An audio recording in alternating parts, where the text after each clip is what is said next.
देखिए,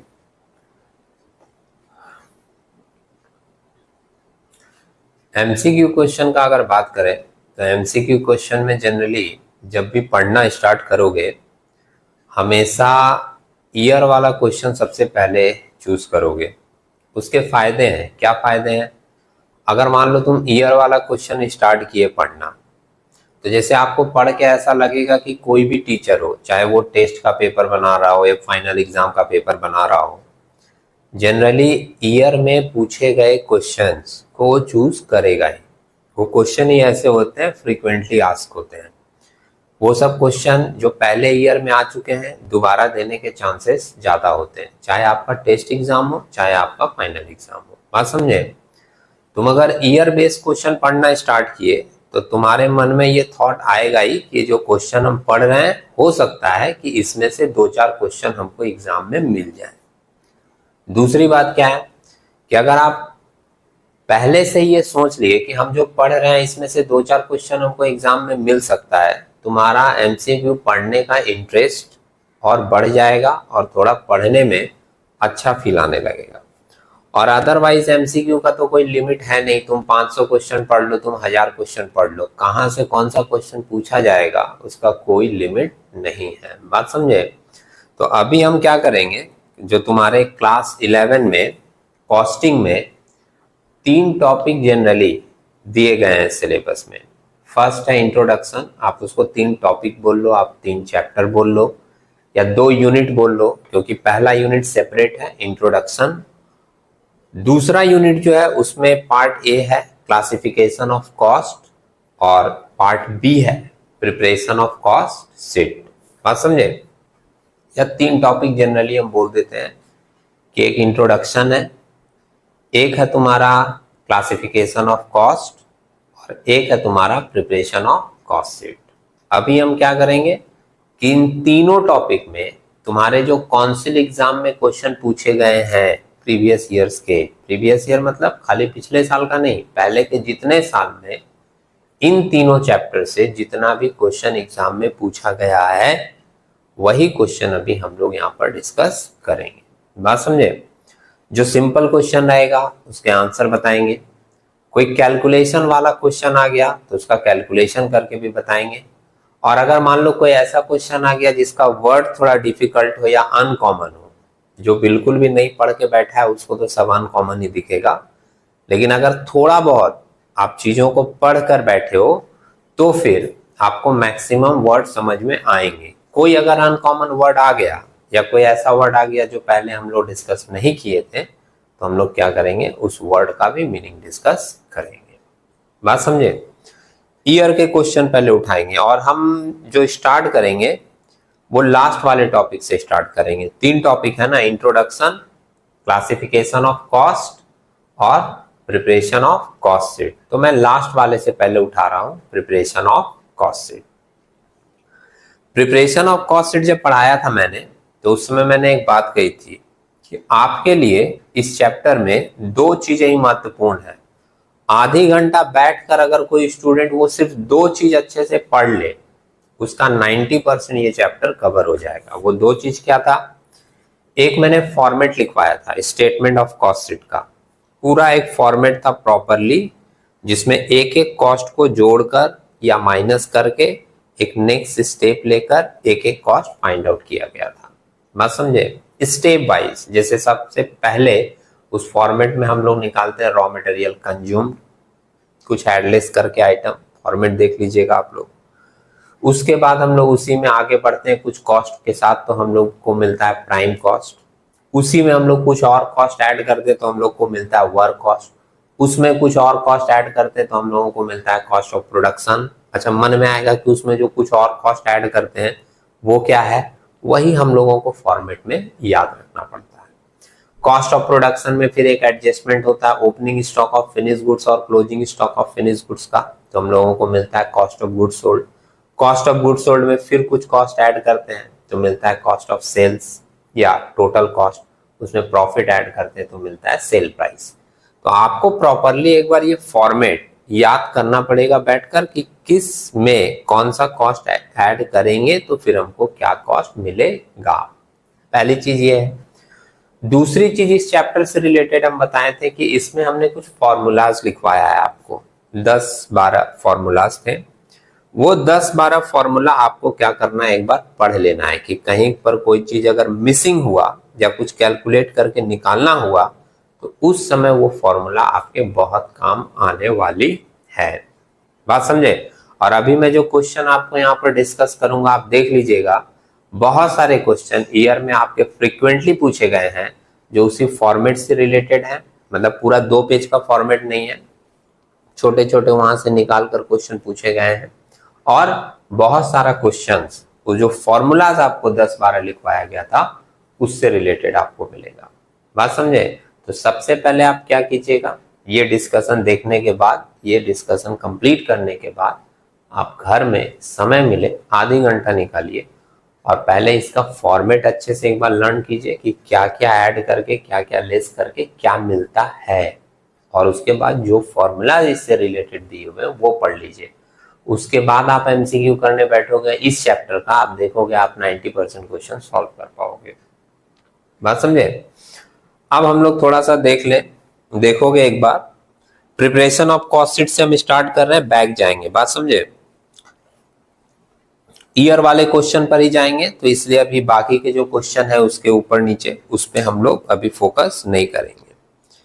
एक्सरसाइज में देखना क्वेश्चन नंबर 10 जो है वो आपका पूछा गया था एग्जाम में 2014 में, और ऐसे ही सीरियल ऑर्डर से 14, 15, 15, 16, 16, 17 ऐसे करके पूछा गया है। तो क्वेश्चन नंबर 9 से ही देखिए, 9 नंबर से, 9 नंबर में बोला है sales minus profit means, sale में से अगर प्रॉफिट हम लोग घटा दें तो क्या मिलेगा। सेल में से प्रॉफिट अगर हम लोग घटा देते हैं तो हम लोगों को मिलता है कॉस्ट ऑफ सेल्स, तो इसका ऑप्शन ए होगा। उसके बाद पूछा है 10 नंबर में प्राइम कॉस्ट इज, ऑप्शन दिया है direct material cost, direct labour cost, direct other expenses. अब देखो जो लोग फॉर्मेट याद किया होगा उनको ये बात तुरंत पढ़ के समझ आ जाएगा कि प्राइम कॉस्ट के अंदर तीनों आता है, direct material cost, direct wages cost और डायरेक्ट एक्सपेंसेस, तीनों को जोड़कर जो वैल्यू मिलता है उसको हम लोग बोलते हैं प्राइम कॉस्ट। अब देखो इसमें जो चौथा ऑप्शन दिया है aggregate of direct material cost, direct labour cost and direct expenses, ये ऑप्शन सही है क्योंकि हम लोगों ने फॉर्मेट पढ़ा है, तीनों को जोड़कर मिलता है। ऑप्शन यहाँ डी नंबर में दिख रहा है कि the aggregate of direct material cost, direct labour cost and direct expenses, तो तीनों को जोड़कर जो मिलेगा वो होगा प्राइम कॉस्ट। ऑप्शन डी इसका करेक्ट आंसर है। 11 नंबर में पूछा है profit on cost is 33 and 1/3%, indicate profit on cell, मतलब प्रॉफिट ऑन कॉस्ट है 33 and 1/3% का, तो आप निकाल कर बताओ प्रॉफिट ऑन सेल कितना परसेंट होगा। 4 ऑप्शन दिया है, 25%, 20%, 50% और नन ऑफ दिस। अच्छा, ये वाली जो कैलकुलेशन है, इस तरह की कैलकुलेशन बहुत बार पूछी जाती है और अभी भी बहुत क्वेश्चन में हो सकता है हम लोगों को मिले, तो मैं पहले इसका पूरा एक्सप्लेनेशन आपके पास लिख देता हूं, एक बार देखना। ये क्वेश्चन नंबर 11 है, लेकिन मैं आपके सामने एक लिख देता हूं कि परसेंटेज ऑन कॉस्ट और परसेंटेज ऑन सेल, समझे कि कितना परसेंट कॉस्ट में रहता है तो कितना परसेंट सेल पे लिया जाता है। इसको ध्यान से देख लेना एक बार। सिंपल सा नियम है कुछ, अगर 50% कॉस्ट के ऊपर प्रॉफिट है तो तुम सेल पर 33 and 1/3% लोगे, दोनों वैल्यू सेम आएगा। बात समझे? जैसे अगर पूछा गया कि कॉस्ट पे 50% प्रॉफिट है तो सेल पे कितना परसेंट लिया जाएगा, 33 and 1/3%। कॉस्ट पे अगर 33 and 1/3% है तो सेल पर लिया जाता है 25%। कॉस्ट पे अगर 25% है तो सेल पर लिया जाता है 20%, और कॉस्ट पे अगर 20% है तो सेल पर लिया जाता है 16 and 2/3%। इसको 16.667 भी बोल सकते हैं। बात समझे? ये कैसे निकला, इसके तरीके क्या हैं, ये सब में हम लोग डिटेल डिस्कशन कर लेंगे। अभी एमसीक्यू के लिए फ्लैट याद रखें कि अगर पूछा कि कॉस्ट पे 50% है तो सेल पे कितना परसेंट चार्ज होता है, तो बोल देंगे 33 एंड 1/3%। बात समझे? इसको एक तरीके से और भी आप लिख सकते हो फ्रैक्शनल बाई। जैसे कॉस्ट में बोला हाफ, तो बोलोगे सेल में 1/3। कॉस्ट में बोला 1/3, तो बोलोगे सेल पे लेना होता है 1/4। कॉस्ट पे बोला है 1/4, तो बोलेंगे सेल पे लेना होता है 1/5। कॉस्ट पे बोला है 1/5, बोलेंगे सेल पे लेना होता है 1/6। ये तरीका हम लोग यूज करते हैं। बात समझे? अब एक बार क्वेश्चन में वापस से देख लेना कि क्वेश्चन में पूछा है profit on cost is 33 and 1/3%। Cost पे बोला है 33 and 1/3%, then indicate the profit on sale. तो सेल पे कितना परसेंट होगा? 25%। इसको आप लोग ध्यान में रख लीजिएगा, याद कर लीजिएगा, क्योंकि यहां पर ये क्वेश्चन मिला है। दूसरे क्वेश्चन में क्या होगा? दूसरा वाला पॉइंट पूछ देगा। सुने, नेक्स्ट क्वेश्चन है 12 नंबर, जिसमें बोला है कि prime cost plus factory overhead equals to. Prime cost और फैक्ट्री ओवरहेड को जोड़कर क्या आता है? अब फॉर्मेट वाली बात आ रही है, दिख रहा है ना? Prime cost plus factory overhead को जोड़कर 4 ऑप्शन दिया है, work cost, total cost, cost of production, none of this. Prime cost में जब हम लोग फैक्ट्री का खर्च जोड़ते हैं तो हम लोगों को मिलता है वर्क कॉस्ट, तो ऑप्शन ए होगा इसका। उसके बाद है cost of production is equals to dash plus administrative expenses. Cost of production कैसे निकलता है? वर्क कॉस्ट में हम लोग ऐड करते हैं ऑफिस एंड एडमिनिस्ट्रेशन ओवरहेड, तब आता है कॉस्ट ऑफ प्रोडक्शन। तो वो जो फिल इन द गैप्स है वहां ऑप्शन होगा सी नंबर, वर्क कॉस्ट वाला। अब देखो ये जो दोनों क्वेश्चन पूछा गया था, ये जिनको फॉर्मेट याद होगा कि किस में किसको जोड़कर कौन सा कॉस्ट मिलता है, वो इजिली इसका आंसर दे देगा। नेक्स्ट 40 नंबर में पूछा profit on cell 33 and 1/3%, indicate profit on cost. Profit on cell बोला है 33 एंड 1/3%, तो बोला है कॉस्ट के ऊपर कितना परसेंट लेना, दिख रहा है ना? 50%। ये मैंने 11 नंबर लिख दिया है, लेकिन ये आपको 14 में भी इसी से रिलेटेड मिल गया। सेल के ऊपर दिया 33 एंड 1/3%, तो पूछा है कॉस्ट पे कितना परसेंट लिया जाएगा? कॉस्ट पे लिया जाएगा 50%, ऑप्शन बी में है। नेक्स्ट क्वेश्चन देखो 15 नंबर में, if profit on cost is 25% then profit on sale will be. Profit on cost बोला है 25%, तो प्रॉफिट ऑन सेल कितना होगा? 20%। ऑप्शन कौन सा है इसमें? सी, 15 का सी होगा। बात समझे? और एक चीज है, इसको थोड़ा सा ऐसे भी याद रख सकते हो, जैसे ऐसे 50, 33, 25, 20, 16, इस तरीके से थोड़ा किसी किसी को डाउट हो सकता है। तो एक चीज क्या है ध्यान में रखोगे, 4% तो फिक्स दिखाई दे रहा है, इधर जो 4 है 50, 33, 25 और 20। एक बात ध्यान में क्या रखोगे कि कॉस्ट का परसेंटेज जो है ना वो हमेशा ज्यादा होता है और सेल पे परसेंटेज क्या होता है? कम होता है। बात समझे? जैसे तुम नोटिस करके देखो, कॉस्ट के ऊपर 50% बोला गया तो सेल के ऊपर 33 एंड 1/3% है। कॉस्ट के ऊपर 33 एंड 1/3% है तो सेल के ऊपर 25 है। कॉस्ट के ऊपर 25 है तो सेल के ऊपर 20 है, यहाँ पर 20 है तो यहाँ 16 एंड 2/3 है। तो कॉस्ट का परसेंटेज हमेशा ज्यादा होता है, सेल के ऊपर परसेंटेज कंपैरेटिवली क्या हो जाएगा? कम हो जाएगा कॉस्ट के हिसाब से। ओके, 15 नंबर के बाद नेक्स्ट पेज में आओगे, कुछ और ईयर के क्वेश्चन है। Which of the following is a normal loss. ये भाई फॉर्मेट का नहीं है अपना और ना ही इस तरह का फॉर्मूला का है, ये तो आपको डीप पढ़ना पड़ेगा चैप्टर के अंदर में, तब आपको मिलेगा। Which of the following is a normal loss. 4 option दिया है, pilferage, accidental loss, loss due to evaporation, none of this. इसमें जो लॉस ड्यू टू इवेपोरेशन है वो नॉर्मल लॉस है। नॉर्मल लॉस वो लॉस होता है जिसको हम लोग अवॉइड नहीं कर सकते, बात समझे? वो होना ही है। तो उस तरह के लॉस में हमारा आएगा loss due to evaporation, option C. Question number 17 है, cost of sales is equals to. ये फिर फॉर्मेट वाली बात आ गई कि कॉस्ट ऑफ सेल्स कैसे निकलता है, किस में ऐड होता है, डैश दिया हुआ है, फिल इन द गैप्स दिख रहा है, plus selling and distribution overhead. Option देखो, ऑप्शन में सी नंबर ऑप्शन है कॉस्ट ऑफ गुड्स सोल्ड, दिखा? कॉस्ट ऑफ गुड्स सोल्ड में जैसे ही सेलिंग का खर्च ऐड होता है हम लोगों को मिल जाता है cost of sales. Cost of good sold में ऐड होता है सेलिंग एंड डिस्ट्रीब्यूशन ओवरहेड, तब मिलता है कॉस्ट ऑफ सेल्स। तो इसका ऑप्शन कौन सा होगा? सी। उसके बाद है profit on cost is 25%, then profit on sale will be. इस टाइप का आ गया। प्रॉफिट ऑन कॉस्ट बोला है 25%, तो प्रॉफिट ऑन सेल कितना हो जाएगा? 20%। इसका ऑप्शन ए है। ठीक है।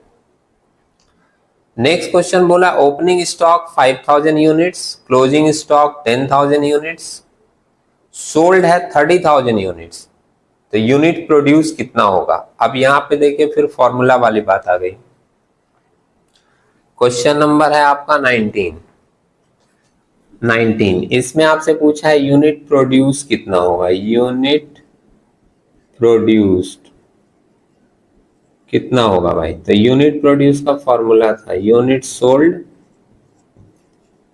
Plus closing stock minus opening stock.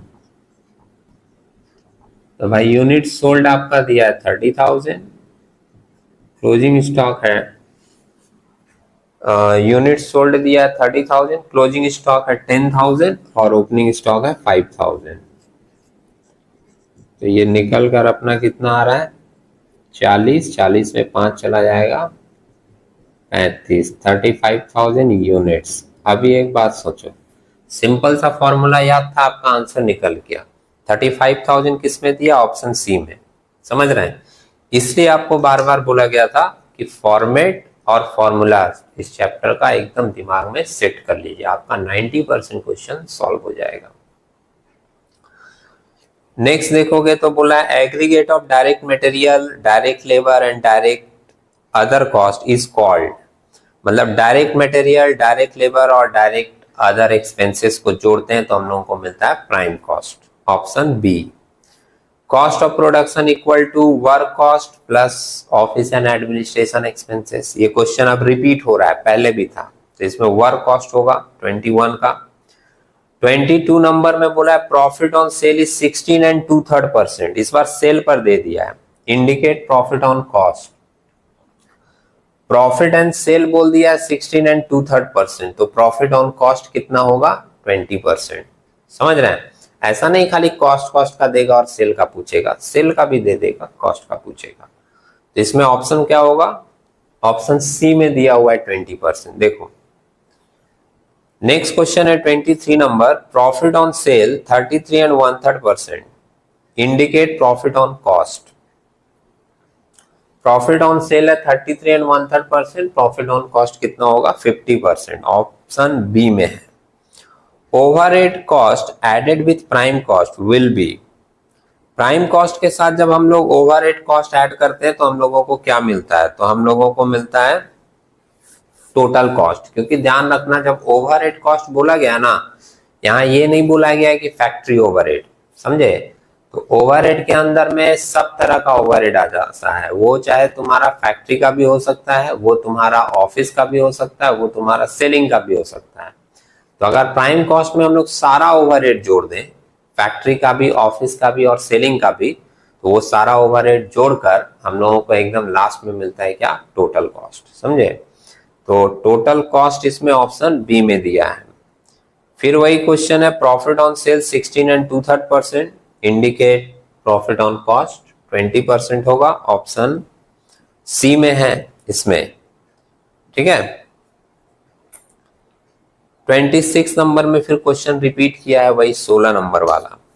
और यहां देखो नेक्स्ट पेज में एक क्वेश्चन और है जो हम लोगों के ईयर में आया हुआ है 39 नंबर, जिसमें बोल रहा है cost of production of a product is 3,80,000, opening stock of finish goods and closing stock of finished goods are 32,000 and 56,000 respectively.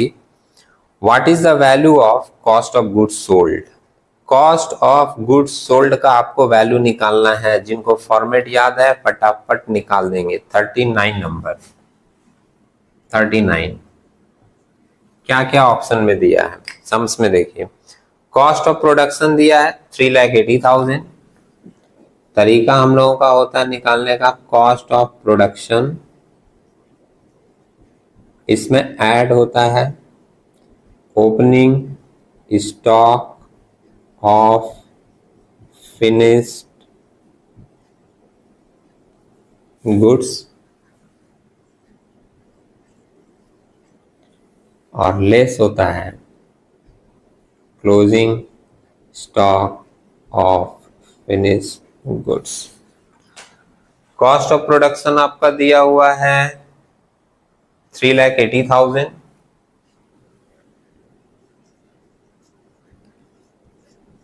Opening stock of finish goods है सम्स में 32,000 और क्लोजिंग है 56,000।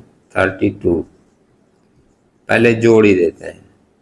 32 जोड़ोगे तो कितना हो जाएगा 4,12,000 है ना, और लेस कर देंगे closing stock of finish goods. Closing stock of finish goods दिया हुआ है कितना 56,000। 56,000 हाँ, इसको माइनस कर दीजिए। 6 माइनस करेंगे 4 6 और 50 356 आएगा 356।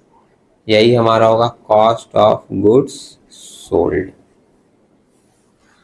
देखो ऑप्शन में कितना नंबर दिया है, ऑप्शन नंबर डी मिला। ऑप्शन डी में दिया 3,56,000।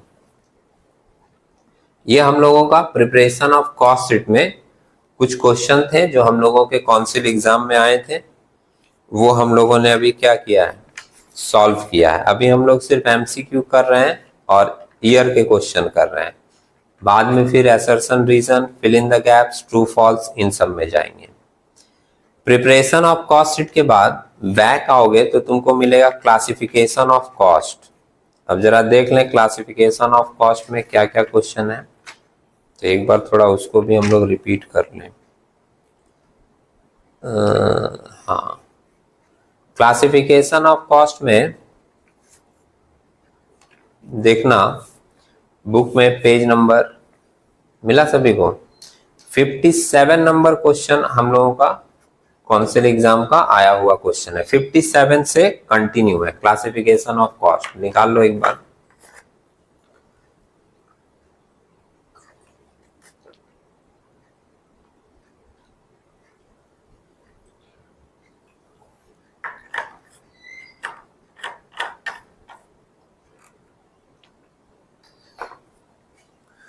ओके स्टार्ट करें।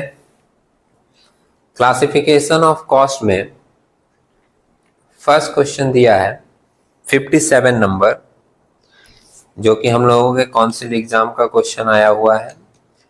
The cost which remain constant in total over wide ranges of activity for a specified time and does not change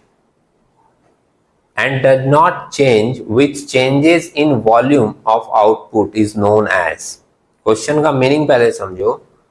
बोल रहा है वो कॉस्ट जो कांस्टेंट रहता है, फिक्स रहता है, जो वॉल्यूम ऑफ प्रोडक्शन के ऊपर चेंज नहीं होता, मतलब प्रोडक्शन के बढ़ने से ना बढ़ता है, प्रोडक्शन के घटने से ना घटता है, कांस्टेंट रहता है, उस तरह के कॉस्ट को आप क्या नाम देते हो? तो उस तरह के कॉस्ट को हम लोग क्या बोलते हैं? Fix cost. ऑप्शन बी मिला। नेक्स्ट है in cost accounting the term cost means. Option है only the amount of actual expenditure, only the amount of notional expenditure, both actual and notional expenditure, none of this. C number option होगा, both actual and notional expenditure. अच्छा, जिनको notional का मतलब नहीं पता वो मैं बता दूं। एक्चुअल एक्सपेंडिचर मतलब समझते हो जो एक्चुअल में खर्च हुआ है, समझे।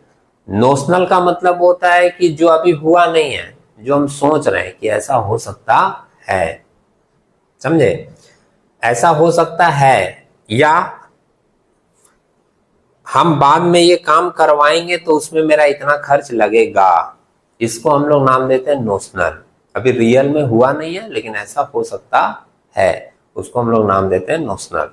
तो जो क्वेश्चन हम लोगों से पूछा गया है कि इन cost accounting the term cost mean, तो कॉस्ट अकाउंटिंग में कॉस्ट का मतलब एक्चुअल वाला भी खर्च आता है, और जो हम लोग सोच रहे हैं कि ये खर्च मेरा हो सकता है वो वाला कॉस्ट भी आता है। तो इसलिए इसका आंसर होगा option C, both actual and notional expenditure. Next question है cost of 200 unit is 400, 400 unit is 600 and 600 units is 800। The nature of expenses, देखिए हम लोग पढ़े हैं क्लासिफिकेशन ऑफ कॉस्ट में कि कॉस्ट हम लोगों का फिक्स कॉस्ट भी हो सकता है, वेरिएबल भी हो सकता है, सेमी भी हो सकता है। सेमी में क्या बोला गया था कि वो उसका कुछ पार्ट फिक्स नेचर का भी हो सकता है, कुछ पार्ट वेरिएबल नेचर का भी हो सकता है, समझ रहे हो। इसमें हमारा 3 डेटा दिया है और डेटा के हिसाब से आपको बताना है कि ये वेरिएबल कॉस्ट है या फिक्स कॉस्ट है या सेमी वेरिएबल है या नन ऑफ दिस है। बात समझे। ऑप्शन के हिसाब से तो मैं देखकर बता दूंगा कि ये क्या हो सकता है, लेकिन क्लियरेंस के लिए आपको मैं कैलकुलेशन करके दिखाता हूं। 200 यूनिट के लिए लगा है 400, देखना यहां पर। ये हमारा क्लासिफिकेशन ऑफ कॉस्ट का है, क्वेश्चन नंबर 59।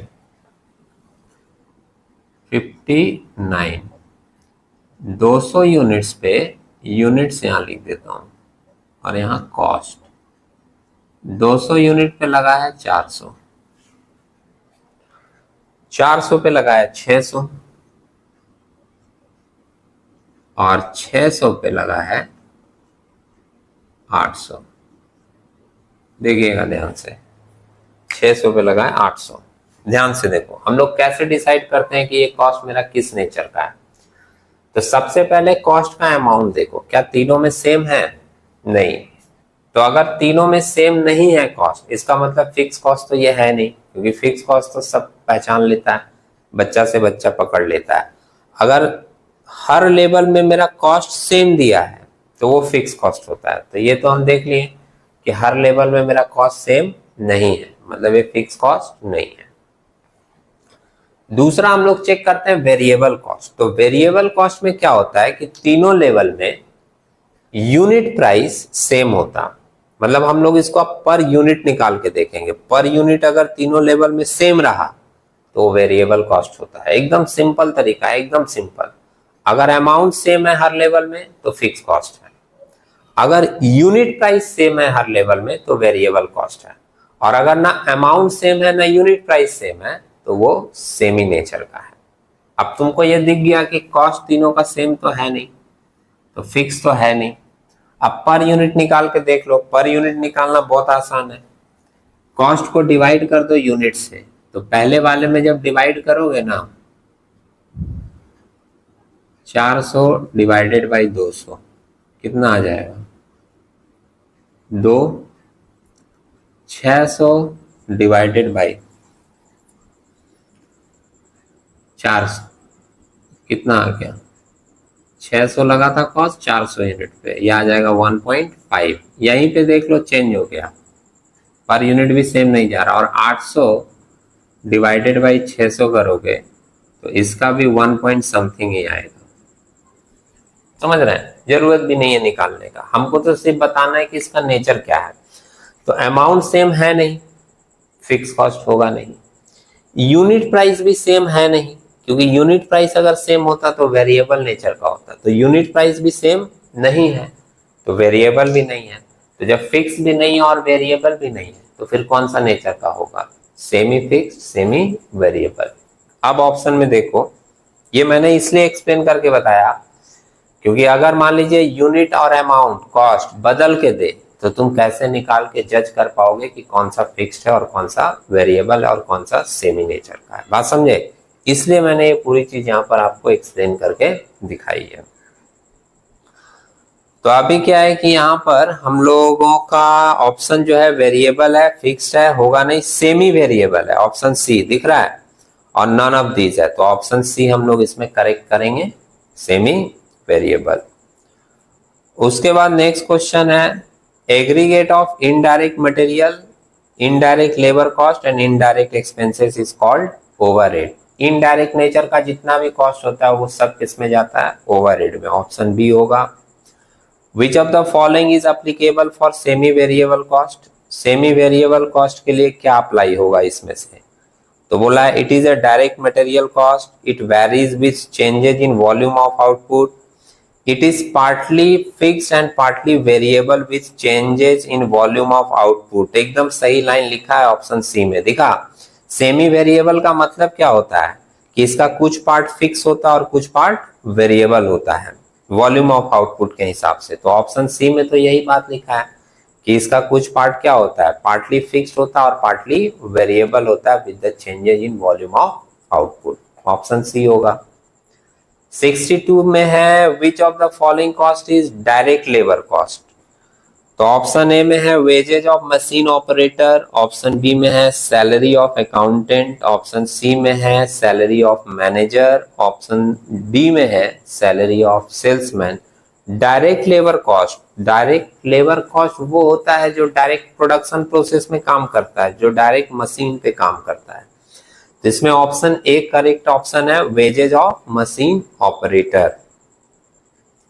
नेक्स्ट है lubricating oil used in the machinery is treated as direct raw material, indirect raw material, direct factory expenses, indirect factory expenses. सुनिए, लुब्रिकेटिंग ऑयल आप यूज कर रहे हो मशीनरी में, तो इसमें डायरेक्ट रॉ मटेरियल ये होगा नहीं, क्योंकि डायरेक्ट रॉ मटेरियल वो होता है जिस चीज को तुम प्रोड्यूस कर रहे हो। बात समझे। लेकिन अगर लुब्रिकेटिंग ऑयल मशीन पे डालेंगे नहीं तो मशीन मेरा काम करेगा नहीं। तो ये भी एक मटेरियल है, लेकिन ये कौन से कैटेगरी में आ जाएगा, इनडायरेक्ट रॉ मटेरियल में। नेक्स्ट है इफ प्रोडक्शन इज इंक्रीज और decrease by 1 unit the changes in total cost is called. अच्छा, अगर हम लोग प्रोडक्शन को 1 यूनिट बढ़ाएं या प्रोडक्शन को 1 यूनिट घटाएं तो मेरा एक कॉस्ट ऐसा होगा जो बढ़ेगा, प्रोडक्शन के बढ़ने से बढ़ेगा, प्रोडक्शन के घटने से घटेगा।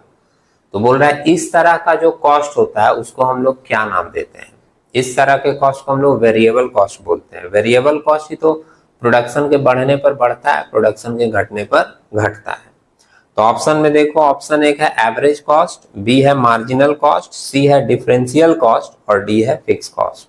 समझे, वेरिएबल कॉस्ट का तो ऑप्शन है नहीं, तो ध्यान रखिएगा वेरिएबल कॉस्ट को हम लोग मार्जिनल कॉस्ट भी बोलते हैं। तो इसमें जो ऑप्शन बी है वो हम लोगों का करेक्ट ऑप्शन है। इसको क्या बोला जाता है, मार्जिनल कॉस्ट। क्वेश्चन में पूछा था कि 1 यूनिट बढ़ने पर जो कॉस्ट बढ़ जाए, 1 यूनिट घटने पर जो कॉस्ट घट जाए, तो ये बढ़ने घटने वाला कॉस्ट कौन होता है, वेरिएबल कॉस्ट। वेरिएबल कॉस्ट का ऑप्शन नहीं है, वेरिएबल कॉस्ट का ये दूसरा नाम मार्जिनल कॉस्ट है, इसलिए इसका ऑप्शन क्या होगा, option B marginal cost. Next question है overhead cost added with prime cost. ये क्वेश्चन अभी आया था, हम लोग डिस्कस किए थे कि ओवरहेड कॉस्ट अगर प्राइम कॉस्ट में जोड़ते हैं तो हम लोग को टोटल कॉस्ट मिल जाता है। पूरा एक्सप्लेन हम बताए थे अभी करके। उसके बाद नेक्स्ट 66 में पूछा है कि the expenses which is not included in selling and distribution overhead is, मतलब सेलिंग एंड डिस्ट्रीब्यूशन ओवरहेड में कौन सा एक्सपेंस इसमें से नहीं आता है। सेल्समैन कमीशन आता है, गोडाउन रेंट भी आता है, डेप्रिसिएशन एक दिया और एक एडवर्टीजमेंट एक्सपेंसेस है। एडवर्टीजमेंट भी सेलिंग एंड डिस्ट्रीब्यूशन में आता है, तो डेप्रिसिएशन ही करेक्ट ऑप्शन होगा। Depreciation selling and distribution overhead में नहीं आता है। फिर determination of cost is done mainly for cost determination, cost control, determination of selling price, all of this सभी होगा, क्योंकि हम लोग जो कॉस्ट करते हैं उससे कॉस्ट डिटर्मिनेशन भी करते हैं, कॉस्ट कंट्रोल भी करते हैं, सेलिंग प्राइस भी निकालते हैं। तो इसका ऑप्शन क्या होगा, ऑल ऑफ दीज। फिर नेक्स्ट क्वेश्चन पूछा है cost of 200 unit is 400, 400 units is 600 and 600 unit is 800, the nature of expenses is. यही क्वेश्चन रिपीट कर दिया है, तो nature of expenses semi variable होगा। ठीक है, नेक्स्ट पेज में आओगे तो कुछ और क्वेश्चन है हमारे ईयर के। एक है which of the following cost is direct labour cost, तो अभी ये भी आया था वेजेज ऑफ मशीन ऑपरेटर। आप कुछ क्वेश्चन पढ़ लोगे ना, फिर बाद में देखोगे बहुत सारा क्वेश्चन रिपीट होते हुए मिलेगा, रिवीजन होता रहेगा। नेक्स्ट है lubricating oil used in the machinery is treated as indirect raw material, ये भी अभी आया था। Fix cost per unit decrease when, fix cost per unit घटता है जब, चार ऑप्शन है, volume of production is increased, variable cost per unit is increase, volume of production decrease और variable cost per unit decrease. इसका option A होगा, volume of production increase. अब ये देखो कैसे होता है वो मैं बता दूं। क्वेश्चन में ध्यान देना, क्वेश्चन पूछा क्या है कि fix cost per unit decrease, fix cost per unit घटता है कब, जब हमारा प्रोडक्शन बढ़ता है। Option A, volume of production increase. अभी कैसे होगा एक बार इसका कैलकुलेशन देख लो। 71 नंबर, मान लो कि तुम 500 यूनिट्स कुछ बना रहे हो और तुम्हारा फिक्स कॉस्ट लग रहा है 1000 रुपया, तो तुम्हारा रेट कितना लग रहा है, 2 रुपया करके, दिख रहा है ना। 500 यूनिट्स कुछ बना रहे हो, एग्जाम्पल ले ली, और फिक्स कॉस्ट लग रहा है 1000 रुपया, तो कितना रुपया करके लग रहा है, 2 रुपया करके। 500 इंटू 2, 1000। अभी अगर मान लो हम यूनिट बढ़ा दें, यूनिट हम कर दें 1000 यूनिट, प्रोडक्शन बढ़ा देंगे, फिक्स कॉस्ट तो फिक्स रहेगा, सेम रहेगा, क्योंकि फिक्स कॉस्ट का नियम ही है, वो तो सेम रहता है, चेंज होता नहीं है, तो 1000 रहेगा। अब कितना रुपया करके तुम्हारा लग रहा है एक यूनिट पे, 1 रुपया करके, दिखाई दिया। क्वेश्चन में यही पूछा था, क्वेश्चन को फिर से देखो। क्वेश्चन में पूछा था fix cost per unit decrease, fix cost per unit decrease, fix cost per unit decrease. कब डिक्रीज करता है, जब unit of production increase. Fix cost तुम्हारा घटता जाएगा जब तुम यूनिट ऑफ प्रोडक्शन बढ़ाते जाओगे। ऑप्शन ए में देखिए इसका यही आंसर लिखा था, volume of production is increase. जब वॉल्यूम ऑफ प्रोडक्शन इंक्रीज होगा, fix cost per unit decrease होता जाएगा। कैलकुलेशन दिखा दी है। नेक्स्ट क्वेश्चन है, the difference between factory cost and prime cost of a product is known as factory overhead. ये भी फॉर्मेट वाली बात है, फॉर्मेट याद रहेगा, दिख जाएगा तुमको कि प्राइम कॉस्ट और फैक्ट्री कॉस्ट के बीच का जो डिफरेंस होता है उसको हम लोग बोलते हैं factory overhead, factory overhead. Next question फिर रिपीट किया है, cost of 200 unit is 400, 400 unit is 600, 600 unit is 800। तो नेचर ऑफ एक्सपेंसेस क्या होगा, सेमी वेरिएबल। और नेक्स्ट एक क्वेश्चन और आया है, which of the following cost is direct labour cost, wages of machine operator. ये भी क्वेश्चन अभी पहले आया था। तो बहुत सारे क्वेश्चन बाद में क्या हो रहे हैं, रिपीट होते हुए दिख जा रहे हैं ना। अभी हम लोगों का एक और टॉपिक है इंट्रोडक्शन वाला, तो इंट्रोडक्शन वाला आप लोग एक बार फटाफट निकालिए, उसमें से भी हम लोग देख लें कि कौन कौन सा क्वेश्चन एग्जाम में आया है, उसको भी हम लोग एक बार क्या कर रहे हैं, देख ले रहे हैं, है ना। इंट्रोडक्शन वाले में first question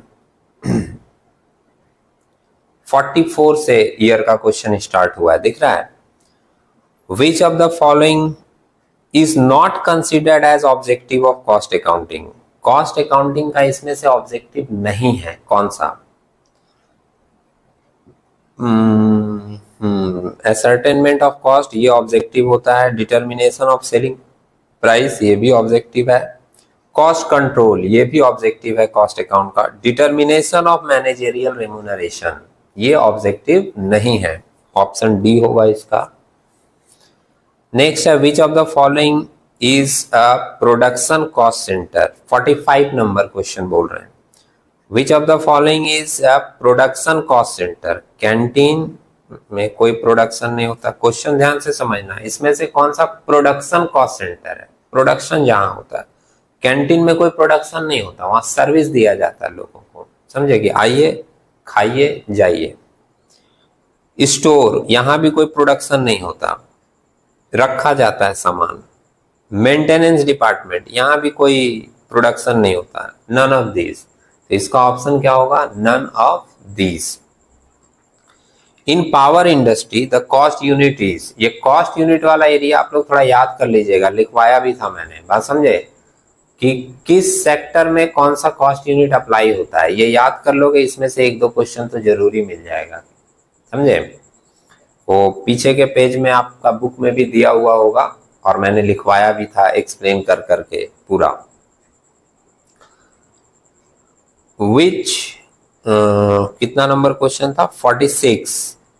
in power industry the cost unit is, power industry का कॉस्ट यूनिट क्या होता है? ऑप्शन डी में देखो किलोवाट, यही करेक्ट ऑप्शन है। 47 है the technique and process of ascertaining cost is known as, option B होगा costing. Costing is a process of ascertaining cost. Costing एक प्रोसेस है जिसमें हम लोग किसी भी चीज का कॉस्ट फाइंड आउट करते हैं। 48 में है इन iron and steel industry the cost unit is, iron and steel industry में कॉस्ट यूनिट क्या होता है? टन। 49 है determination of cost is done mainly for, cost हम लोग डिटर्मिनेशन ऑफ कॉस्ट क्यों करते हैं? हम लोग is done mainly for cost control, cost determination, determination of selling price, all of this, सभी के लिए कॉस्ट हम लोग सबके लिए निकालते हैं, कॉस्ट कंट्रोल के लिए भी, कॉस्ट डिटर्मिनेशन के लिए भी, डिटर्मिनेशन ऑफ सेलिंग प्राइस के लिए भी। तो इसका ऑप्शन होगा all of these. Next question है in which area cost accounting differ from financial accounting, cost accounting और फाइनेंशियल अकाउंटिंग में डिफरेंस कहाँ एराइज होता है? तो इसका आंसर होगा कॉस्ट कंट्रोल। नेक्स्ट है which organization is mainly maintain the cost accounting system, cost accounting system कौन सा ऑर्गेनाइजेशन मेंटेन करता है? Option A production organization. In power industry the cost unit is, ये तो अभी आया था किलोवाट, ऑप्शन डी होगा। What is the meaning of ABC in cost accounting, ABC का मतलब क्या होता है कॉस्ट अकाउंटिंग में? Activity based costing, activity based costing option B में दिया है। नेक्स्ट है which of the following is the cost unit of chemical industry, chemical industry का कॉस्ट यूनिट क्या होता है? गैलन, ऑप्शन ए में दिया है। The time of preparation of report of cost accounting is, अच्छा कॉस्ट अकाउंटिंग का रिपोर्ट कब बनाया जाता है? समझे? तो जनरली हम लोग अकाउंट करते हैं ना तो दिमाग में आता है कि वो 1 साल के बाद बनता है, ऐसा कोई जरूरी नहीं है, जब मैनेजमेंट चाहेगा तब प्रिपेयर हो सकता है। तो इसमें ऑप्शन दिया at the end of the quarter, half yearly, annually, और डी में दिया on the basis of direction of the management, तो डी ऑप्शन ही होगा। जैसे एक तो फिक्स रहता है साल भर के बाद बनेगा, बात समझे, साल भर के बाद हर चीज का प्रॉफिट लॉस कैलकुलेशन वगैरह होता है, लेकिन अगर मान लीजिए ये बोला जाएगा ना रिपोर्ट कब बनेगा, तो जब भी डायरेक्ट करेगा मैनेजमेंट तब रिपोर्ट पेश करना पड़ेगा, ऑप्शन डी आंसर होगा। Cost centre is, cost centre क्या होता है? प्रोडक्शन लोकेशन भी है, सर्विस फंक्शन भी है, फंक्शन भी है, ऑल ऑफ दीज है, तो cost center all of these में ही आएगा। नेक्स्ट है which organization mainly maintain the cost accounting system, which organization mainly maintain the cost accounting system, cost accounting system कौन सा ऑर्गेनाइजेशन मेंटेन करता है? Option B production organization. फिर in iron and steel industry the cost unit is, अभी बोले थे ton, option C में दिया है। Which of the following is a production cost centre, production cost centre कौन सा है? स्टोर, ये भी क्वेश्चन अभी आया था, क्वेश्चन रिपीट हो रहा है। स्टोर में प्रोडक्शन नहीं होता, मेंटेनेंस डिपार्टमेंट में भी नहीं होता, कैंटीन में भी नहीं होता, तो ऑप्शन डी होगा, नन ऑफ दिस। फिर what is the meaning of ABC in cost accounting system, ये भी अभी आया था, activity based costing. Which of the following is not considered as the objective of cost accounting, ये भी question देखिए रिपीट हुआ है, determination of managerial remuneration, option C होगा। फिर है which of the following is the cost unit of sugar industry, sugar industry का cost unit क्या होता है? टन, ऑप्शन ए में है। और फिर एक है which of the following is a service cost centre, हाँ ये थोड़ा अलग दिया, अभी प्रोडक्शन कॉस्ट सेंटर बार बार पूछ रहा था, इसमें पूछा है which of the following, question number 63 देखोगे, विच of the following is the cost unit of sugar industry, sugar industry नहीं सॉरी 63 नंबर में बोला है which of the following is a service cost centre, तो सर्विस कॉस्ट सेंटर के लिए 4 option दिया है, machine shop, welding shop, assembly shop और कैंटीन। कैंटीन होगा, कैंटीन में जनरली सर्विस प्रोवाइड किया जाता है। नेक्स्ट पेज में आओगे, कुछ और ईयर के क्वेश्चन है, जैसे 67 नंबर देखोगे, in power industry the cost unit is kilowatt. Question देखिए रिपीट हो रहे हैं, और मैंने अभी स्टार्टिंग में ही कहा था कि ईयर के क्वेश्चन क्या होते हैं, फ्रीक्वेंटली रिपीट होते हैं। मतलब कोई भी टीचर उठाता है ना तो जनरली फ्रीक्वेंटली आस्क क्वेश्चन को 2-4 क्वेश्चन पेपर में डालेगा ही डालेगा। हाँ, अगर मान लो कोई टीचर ये डिसाइड करके बैठा है कि एकदम स्टूडेंट को रुला देना है टफ पेपर बना के, तो बात अलग है। नहीं तो जनरली ईयर के क्वेश्चन जो होते हैं वो एग्जाम में फ्रीक्वेंटली बेसिस पर रिपीट किए ही जाते हैं। नेक्स्ट क्वेश्चन है, which of the following is a service cost centre. Option A होगा इसमें मशीन रिपेयरिंग शॉप, ये सर्विस देने वाला एरिया